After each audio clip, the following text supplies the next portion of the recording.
Hello दोस्तों, चलिए आज हम पढ़ लेंगे वेल्डेड कनेक्शन को डिजाइन कैसे करते हैं। अब डिजाइन करने के लिए कुछ स्टेप्स का पता होना जरूरी है, वो स्टेप्स यहाँ पे हैं। बट ये शुरू करने से पहले मैं आपको बता दूं, क्वेश्चन पेपर में क्वेश्चन 3 जो होता है ना, एमएसबीटी का क्वेश्चन पेपर, उसमें वेल्डेड और बोल्टेड ये दोनों क्वेश्चन फिक्स रहते हैं, तो उसमें से ये वेल्डेड है। तो अगर ये न्यूमेरिकल आपको आएगा तो 6 मार्क्स आपके कंफर्म हो जाएंगे। तो ये न्यूमेरिकल सॉल्व करने से पहले अगर आपने चैनल को सब्सक्राइब नहीं किया है, फटाफट कर लेना, 1 सेकंड का टाइम लगता है, ठीक है। उसके बाद बेल आइकन का बटन भी हिट कीजिए ताकि नेक्स्ट वीडियो जब अपलोड करूंगा तो उसका नोटिफिकेशन सीधा आपके मोबाइल पे पॉपअप होता रहेगा। आइए डिजाइन स्टेप समझ लेते हैं।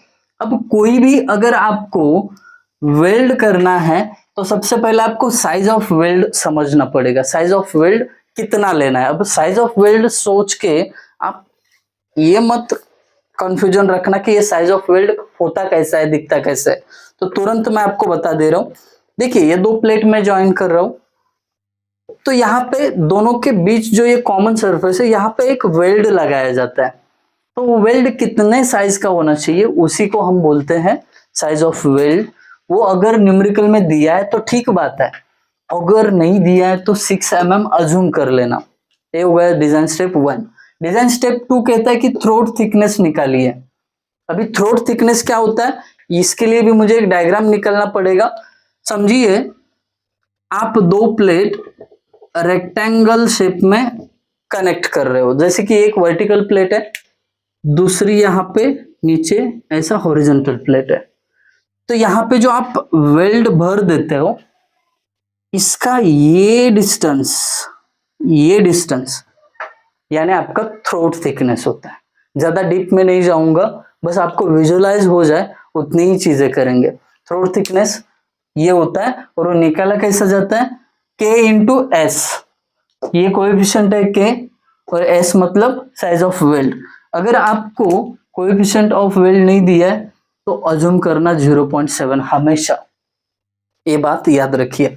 अब डिजाइन स्टेप 3 पे चलते हैं। इसमें हम डिजाइन स्ट्रेस ऑफ वेल्ड निकालते हैं, मतलब एक वेल्ड कितना डिजाइन स्ट्रेस ले सकता है।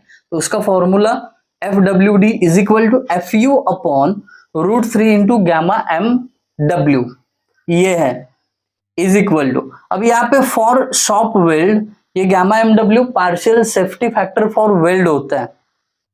तो partial safety factor for weld, अगर शॉप में वेल्ड कर रहे हो एक क्लोज एटमॉस्फेयर में, तो 1.25 आएगा। अगर ये साइट पे वेल्डिंग हो रहा है किसी फील्ड पे, तो उसका वैल्यू 1.5 लेना। ये न्यूमेरिकल में आपको देते हैं कि ये वेल्डिंग शॉप में किया जा रहा है या साइट पे किया जा रहा है, तो उसके हिसाब से ये वैल्यू ले लेना। तो आप समझ लिए स्टेप नंबर 3। अब आगे बढ़ते हैं स्टेप नंबर 4 पे। यहाँ पे आपको डिजाइन स्ट्रेंथ ऑफ वेल्ड निकालनी है।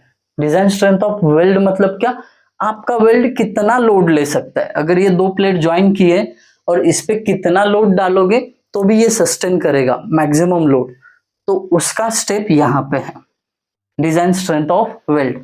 तो उसको डिनोट किया जाता है PQ से, कई लोग PQ से बोलते हैं, मैं PDW बोलता हूं, इज इक्वल टू FWD जो प्रीवियस स्टेप में निकाला इंटू L इंटू TT। यहाँ पे L 1 ही लेना, ठीक है। 1 मीटर रन के लिए आपको ये डिजाइन करना है, इसके लिए 1 लेना। बाकी तो FWD ऊपर है, थ्रोट थिकनेस भी दूसरे स्टेप में, टेंशन वाली कोई बात नहीं है, बहुत इजी है। अब उसके बाद step number 5, effective length of weld.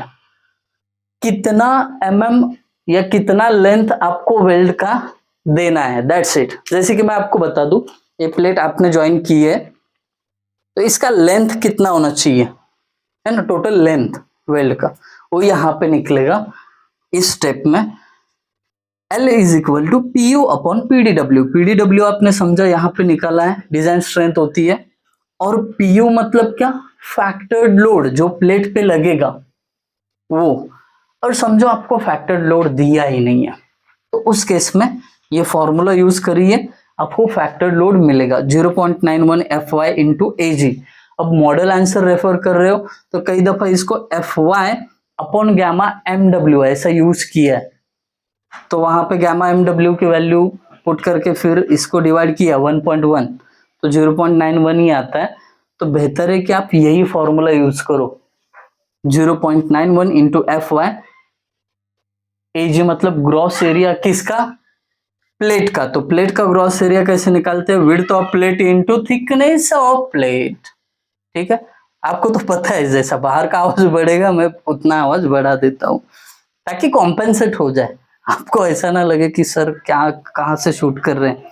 Step number 6, and returns. And returns ये बढ़िया चीज है, आपको मालूम, पढ़ने में ऐसा विजुअलाइज करेंगे ना तो बहुत इजी है। देखिए एंड रिटर्न्स मतलब क्या होता है, ये प्लेट एक के ऊपर ज्वाइन कर रहे एक, अब ये यहां से वेल्ड करोगे दोनों साइड से, तो ये यहाँ पे आप एंड पे जो रिटर्न दोगे, यहाँ पे ये वाला, शायद पेन से नहीं दिख रहा है आपको, ये इधर का पोर्शन है ना, इधर वेल्ड करते करते आगे एंड पे थोड़ा सा रिटर्न दे दिया, तो ये एंड रिटर्न्स होते हैं।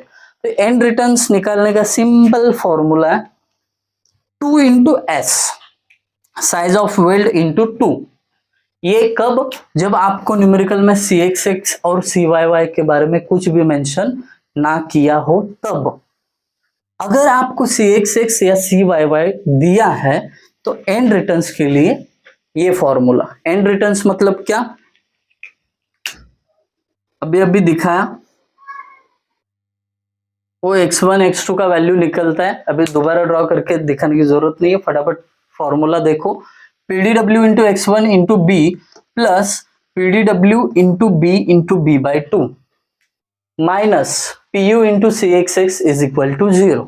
दैट्स इट, ये फॉर्मूला यूज करिए, आपको मिल जाएगा एंड रिटर्न का वैल्यू।